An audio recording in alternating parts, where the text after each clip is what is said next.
Манай улсын эдийн засаг хэдхэн боомтоос хамааралтай. Тодорхойлбол экспортын ачаа гашуун сухайд шивээ хүрэн замын үдийн боомтоос, импортын ачаа алтан булаг замын үдийн боомтоос 90 гаруй хувийн шууд хамааралтай байдаг.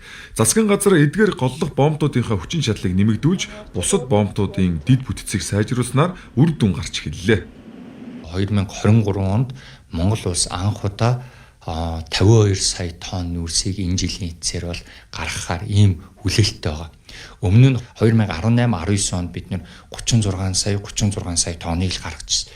Шинэ сэргэлтийн бодлогын хүрээнд хэрэгжиж байгаа боомтын сэргэлтийн хийгдэж байгаа ажлуудын үр дүнд 8 сарын 31-ний байдлаар бол 42 сая тонныг бол экспортлж байна. За 9, 10, 11, 12 гээ 4 сарын хугацаанд ямар ч байсан 10 сая тонныг бол экспортлж бах.